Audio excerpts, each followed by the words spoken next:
This is the BMW 3 Series, and this one is environmentally friendly because it's the 330e.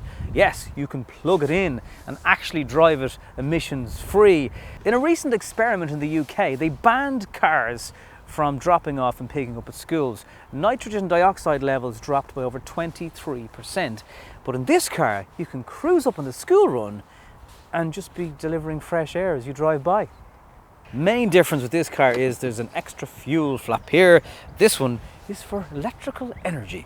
It's a 9 kilowatt hour usable battery anyway. That's the actual usable part. It'll take up to 5 hours to charge. You might get 3 if you've got a faster charging solution. It doesn't do DC charging, so there's no point clogging up a fast charger because people will want to kill you. But it's good for a range of somewhere between 40 and 50 kilometers.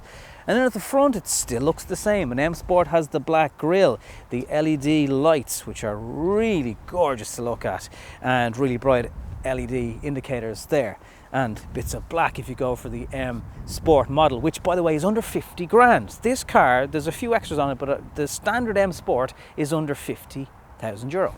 You've got the Hofmeister around the back of the passenger window, that's still there.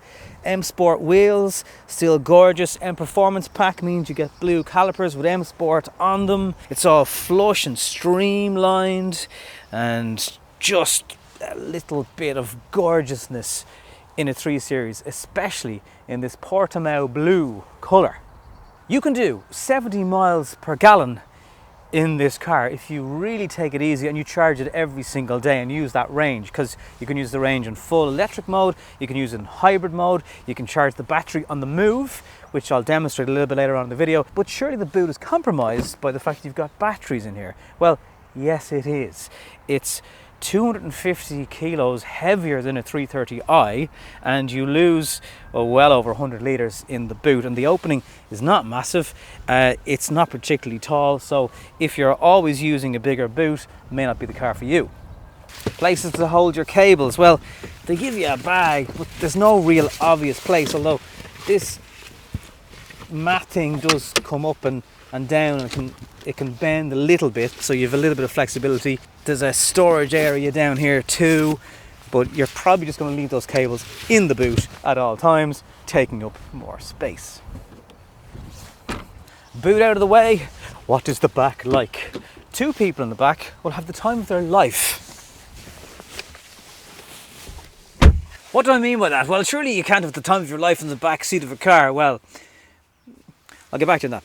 Anyway, what I mean is the centre tunnel is big. So if you are a middle passenger regularly in a car, I'd be talking to people into buying this out of it. However, if there's 4 of you, this is going to be absolutely perfect. Head height, generous. Leg room, very generous. Independent climate control in the back, thank you very much. And massive door bins to hold bottles and stuff. I'll have to knock some points off because there's nowhere to hold tablets and securely store things in the back here. You do, though, get access to an armrest with kind of poppy out drinks holders. And if you pull that down, you can get access to the boot, where the cables are still hanging and hiding because there's nowhere else to put them. 2 people in the back. Absolutely perfect. Third person, it's going to be a bit of a compromise.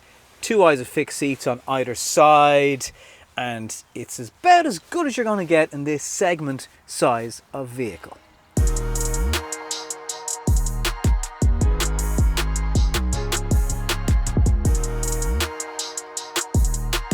If you've watched my video of the 330i already, you'll have a fair idea of what the interior of an M Sport 3 Series is like. If you haven't seen that video yet, it's up there for you to have a little look at. When you look around the majority of the interior of the 330e compared to any of the 3 Series, bar 1 or 2 buttons down here like an interesting looking battery button, and hybrid, electric and sport and adaptive. Apart from that, it's business as usual inside the 3 Series. You get the inflatable bolsters on your driver's seats. You get tons of storage under here. There's a USB-C input there, but there's a regular USB input here. Everyone else keep doing that. Don't at me about cables. Don't at me about adapters. Don't ask me about the future. I don't care. I've bought adapters. I've lost the adapters. The dog's eaten the adapters. Just give me a choice of cables. And thankfully BMW have. Hey, BMW. Hi, what can I help you with? You don't have to touch anything to activate the voice control. I'm too hot. I'm lowering the temperature, so it will be cooler shortly. Works every time. Understands my Dublin, Ireland accent. Is it going to rain today? There is a high chance of rain in Dublin today. You can activate apps, weather, communications, nav, everything at the touch of a button. Now, it is touch screen. It is a bit distracting on the move. You've got the eDrive here as usual. If you like twiddling with knobs, you can knock yourself out with that. And there's so many layers and menus. Setting up timed charging for the morning time, so you never have to de-ice, demist. Get into your car, the heated seats are on, the car is toasty, it's auxiliary heating, it works beautifully. Your digital display here, it's about 12 inches. Some people love the way the dials go in the opposite direction to most cars. This then is a 10-inch screen. It's fairly wide, goes right to the edges. The interior finish is gorgeous. You can change the interior light colours, and especially at night time, they really pop. Add a massive sense of class to the car. I would be expecting a charging tray down here for my phone. I get somewhere for the phone, but it doesn't charge it. Some people I've seen online complain about the steering wheel. The M Sport one is especially thick. The 10 and 2 o'clock points, it might be hard to get your fingers around them. I love a good chunky steering wheel. So for me, I have no complaints about that, but some people have said it's just a little bit too big. I can't overdo it when I say how comfortable these seats are. And there's loads of spaces for bottles, and it'll securely, snugly take your bottle in there. And the driving position, massively low down, so you're feeling more in tune with driving a go-kart. Not quite like that, but you know what I mean. And you really do sit low in the road when you're behind the wheel of this 330e. Look, I could be here all day with the functions. There's buttons for climate, as well as telling it to do things, as well as touching the screen. So you really, they've given you all kinds of options to mess around. There's so many layers. There's an Xtra Boost function that I'm going to demonstrate in a few minutes. And the charging on the go, how does that work? We're going to cover all that right now in the road test. So the reversing assistant is something that works really well in this car. If you're trying to reverse out of a driveway, it'll remember the way you drove in and then will recreate it on the way out again. Kind of a vibe of the autonomy of where cars will probably be going in the next few years. So bolsters, massively comfortable. You can actually adjust them a little bit because the bolsters are inflatable. So whether you're a big person, a small person, or a middling person, you're sorted. Combined, you've got over 400 Newton meters of torque with the petrol engine and the electric engine. And that means when you put the boot down, it shifts. Now, it is a bit heavier than the standard 3 Series. You can feel it a little bit in the handling of the car, but the steering, like the most minute of adjustments at the steering wheel, the car jerks to whatever way you're pointing it. So it really is still capturing that kind of point and squirt ethos of a 3 Series. The 50-50 weight distribution, it's going to be a little bit compromised by those extra batteries in the back, but I think they've done a really good job at disguising it. I've driven obviously the 330i and many 3 Series over the years, so I'm used to what you should and could expect from a 3 Series, so I'm not left driving this feeling disappointed.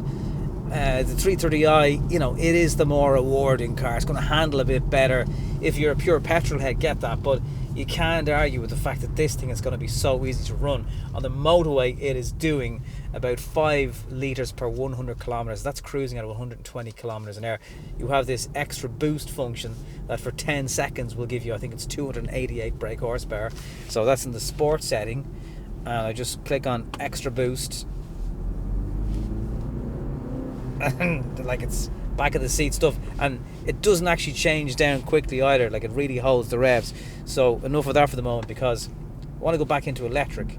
I haven't done the 40 odd kilometers, that range, like it's telling me I've got 8 kilometers left. I haven't done 40, but that is always the way with plug-in hybrids. You never get the full amount.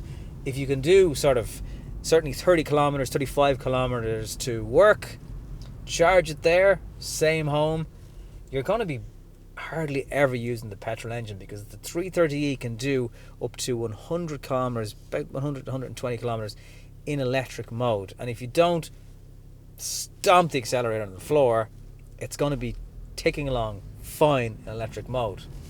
Equally, there's a battery button that you can press. So you're into electric mode, there's a battery mode. You can set up how much of the target battery charge is. In other words, if you, while you drive, want the car to charge to 100% of battery, it will do it. Now, that's kind of a contradiction of the whole idea of what this car is about, because you're going to burn more fuel to put charge into the battery to then use again. It really, like, it's not the only plug-in hybrid that has that sort of technology, but it is rare enough. You don't see too many cars with it. I think just charge it from an actual electrical source rather than petrol, and that's the kind of cheapest way to do this, because otherwise you're going to be burning your own fuel, the petrol, to charge the battery. In the sort of 20 seconds since I've pressed that button, my range went up by 1 kilometer. So I don't know how long it's going to take. I'm going to leave it on for a while before I hit the motorway and give you an idea of how quickly that electric range disappears when you're cruising on a motorway. This is on 19-inch run flat tyres. It is hard enough. There's an adaptive suspension that you can obviously put into sport mode, and that will stiffen things up. So first of all, I'm going to hit a B road, see what it's like there, and then I'll hit the motorway and we'll compare the two. Those gear changes are very, very quick. Now in your menu you can set up, is it sport, the drivetrain, is the transmission in sport mode, is the steering and handling. So you can tweak with all that kind of stuff. If that's what you're into, then you're going to be sorted.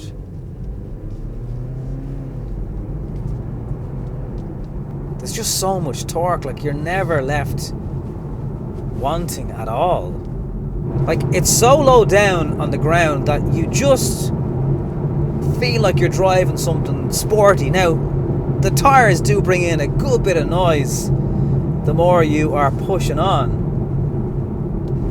It is just an arrangement, though, of the best of all the worlds you might want, because you're getting that really cheap performance, a deadly car for handling and driver engagement. It still looks great, but it's significantly cheaper to run, even in just electric mode. So it's now silent again. The battery charging is stopped. If I floor it, still a good bit of tyre noise. These are harder tyres, but up to 80, 90 kilometers an hour now, and the engine still hasn't kicked in. It's good. It's very good. It does feel a bit heavier, but